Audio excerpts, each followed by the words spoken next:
안녕하세요. 관계연구소 커넥터입니다. 오늘 우리는 단순히 회의에서 이기는 법이 아니라 상대방의 뇌가 내 의견을 정답으로 받아들일 수밖에 없게 만드는 심리학적 설계, 즉 프레이밍 기술에 대해 아주 깊고 세밀한 이야기를 나누어 보려 합니다. 직장 생활을 하다 보면 누구나 한 번쯤 이런 경험을 합니다.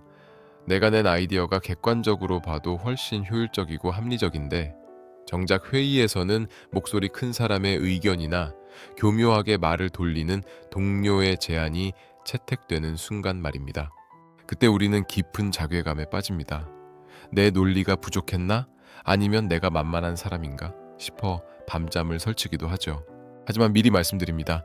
당신의 논리가 부족했던 것도 당신의 역량이 모자란 것도 아닙니다. 단지 당신은 진실을 말했고 상대는 프레임을 짰을 뿐입니다. 심리학의 관점에서 볼 때 회의는 정보의 교환 장소가 아니라 인식의 점유율 싸움입니다. 우리가 회의에서 흔히 범하는 가장 큰 실수는 상대방을 설득하기 위해 더 많은 데이터와 더 완벽한 증거를 수집하는데 에너지를 쏟는 것입니다. 그러나 슬프게도 인간의 뇌는 그렇게 작동하지 않습니다. 뇌과학 연구에 따르면 인간이 결정을 내릴 때 이성이 관여하는 비중은 생각보다 훨씬 적습니다. 대신 뇌는 정보를 받아들이는 틀, 즉 프레임에 따라 똑같은 정보도 완전히 다르게 해석합니다. 이것을 심리학에서는 프레이밍 효과라고 부릅니다. 예를 들어보겠습니다. 여기 두 명의 팀장이 있습니다. A 팀장은 이렇게 말합니다. 이 프로젝트를 추진하면 성공 확률이 70%입니다. 반면 B 팀장은 이렇게 말합니다. 이 프로젝트를 추진하면 실패할 확률이 30%나 됩니다. 여러분은 어느 쪽에 손을 들어주시겠습니까? 수학적으로 두 문장은 완벽하게 동일한 사실을 전달하고 있습니다. 하지만 대다수의 사람들은 A 팀장의 제안에 고개를 끄덕입니다. 뇌는 이득을 얻는 프레임에는 긍정적으로 반응하지만 손실을 마주하는 프레임에는 본능적인 거부감을 느끼기 때문입니다. 이제 좀 더 깊은 심리학적 원인을 짚어보겠습니다. 노벨 경제학상을 수상한 심리학자 데니얼 카너먼은 전망 이론을 통해 인간의 비합리성을 증명했습니다. 사람들은 100만 원을 벌었을 때의 기쁨보다 100만 원을 잃었을 때의 고통을 2.5배 이상 크게 느낍니다. 이것을 손실 회피 성향이라고 합니다. 회의실에서 내 의견을 관철시키고 싶다면 내 제안이 가져다줄 장점을 나열하는 것보다 내 제안을 선택하지 않았을 때 감수해야 할 구체적인 손실을 강조하는 것이 훨씬 강력한 효과를 발휘합니다. 또한 우리 뇌는 인지적 구두소해입니다. 인간의 뇌는 엄청난 에너지를 소모하는 기관이기에 가급적 에너지를 아끼기 위해 복잡한 추론보다는 익숙한 맥락이나 직관에 의존하려 합니다. 회의가 길어질수록 사람들은 논리적인 분석을 포기하고 가장 그럴듯해 보이는, 즉 가장 편안한 프레임에 안주하게 됩니다. 이때 당신이 그 맥락의 설계자가 되어야 합니다. 그렇다면 구체적으로 어떻게 말해야 할까요? 여러분이 당장 내일 회의실에서 사용할 수 있는 심리학적 프레이밍 기술 4가지를 제안합니다. 첫째, 앵커링과 대조 프레임입니다. 내 의견의 가치를 높이기 위해 의도적으로 극단적인 대조군을 먼저 제시하는 것입니다. 만약 당신이 1,000만 원의 예산이 필요한 마케팅안을 제안하고 싶다면 먼저 3,000만 원이 들지만 효과는 불확실한 대안 A를 언급하며 기준점을 높게 잡으십시오. 그 뒤에 그에 비해 예산은 1, 3이면서 타겟팅은 훨씬 정교한 제안이라며 내 안을 제시하십시오. 뇌는 절대적인 수치보다 상대적인 차이에 훨씬 민감하게 반응합니다. 둘째, 소속감과 정체성 프레임입니다. 내 의견을 관철시키려 할 때 나라는 주어를 사용하지 마십시오.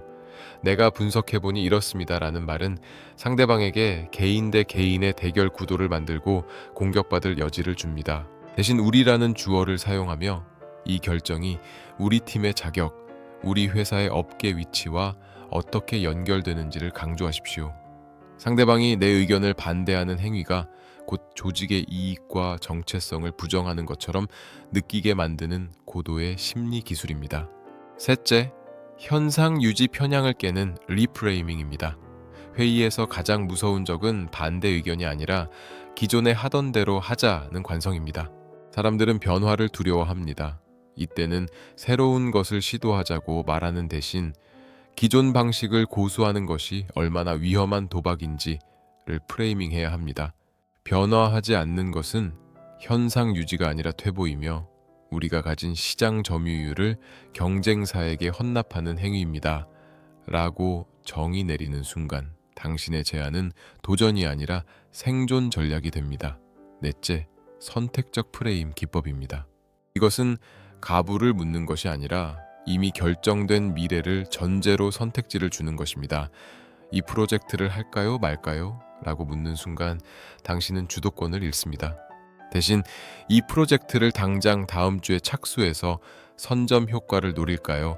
아니면 자료를 하루 더 보완해서 모레 보고할까요? 라고 물으십시오. 상대방의 뇌는 두 선택지 중 무엇이 나을지 고민하느라 정작 할지 말지에 대한 본질적인 거부권을 잊게 됩니다. 이제 이 기술들을 실제 대화체로 적용해 보겠습니다. 상사가 새로운 시도에 대해 보수적인 태도를 보일 때 보통의 직원들은 이 방법이 얼마나 혁신적인지 열심히 설명합니다. 하지만 프레이밍을 아는 당신은 이렇게 말해야 합니다. 부장님, 현재의 방식을 고수할 경우 발생할 수 있는 시장 점유율 하락 리스크가 데이터상으로 20%에 달합니다. 제가 제안드리는 이 안은 단순한 신규 사업이 아니라 그 손실을 막기 위한 최소한의 방어 기제이자 동시에 효율을 극대화할 수 있는 유일한 대안입니다. 지금 결정하지 않으면 나중에 3배의 비용을 치러야 할지도 모릅니다. 부장님께서는 이 방어 기제를 이번 주에 가동하시는 게 낫다고 보십니까? 아니면 다음 주 월요일에 바로 착수하는 게 낫다고 보십니까? 어떠신가요? 단순히 잘해보자가 아니라 하지 않으면 큰일 난다는 공포 손실 회피와 이를 해결해 줄 수 있는 유일한 열쇠 희소성과 바로 내 의견이라는 프레임을 씌운 것입니다. 회의에서 당신의 목소리가 묻혔던 이유는 당신의 아이디어가 나빠서가 아니라 그 아이디어를 담은 그릇이 매력적이지 않았기 때문입니다. 우리는 흔히 말재주가 좋은 사람이 회의를 주도한다고 생각합니다.